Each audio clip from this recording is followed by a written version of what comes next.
Dear students, welcomes to Navya's class Nationalism in India episode 6.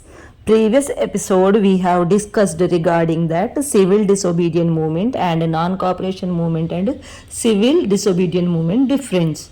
Today we will go ahead the concept talking about different groups which are taken part in civil disobedient movement and what they were expected from the civil disobedient movement. So when you are talking about different groups means different group had their own attitude towards the civil disobedient movement and expected different things. They did not thought about country's freedom and administration and all. They expected something. First of all, we will be talking about rich peasants. They expected that a tax or revenue should be reduced to pay that revenue. So when they are demanded for that, British government did not hear them. So they joined civil disobedient movement. Next we will talk about poor peasant.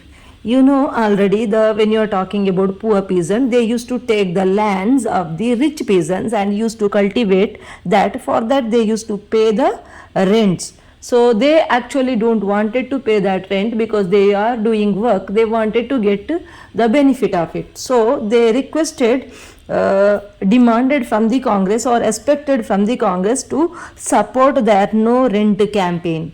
So they demanded rent should be remitted or rent should be cancelled, but Congress did not supported their no rent campaign. Why? Because Congress don't want to upset the rich peasants. Those were in a very influential class within the Congress.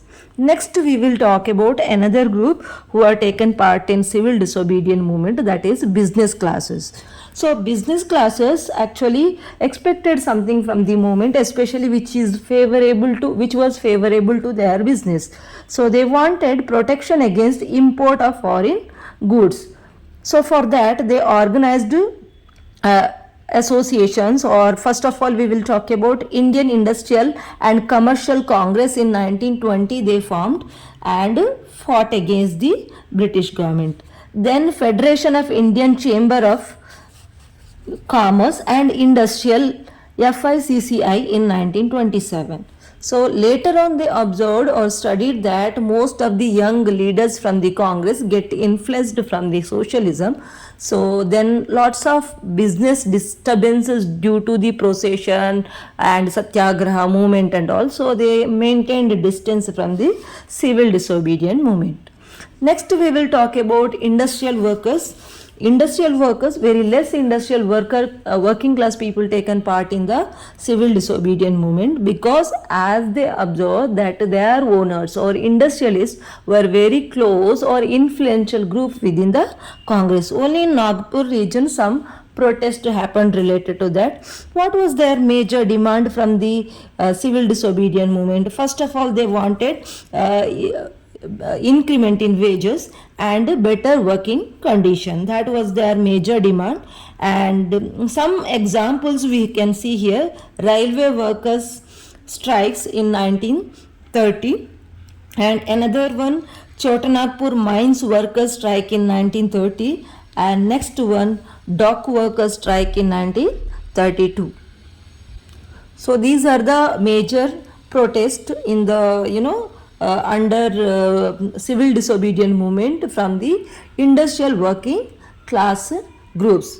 So they were studied that within the Congress their owners are having great role, so they could not succeed whatever they demanded from the civil disobedient movement. So as they came to know regarding that, most of the industrial workers maintained distance from the civil disobedient movement.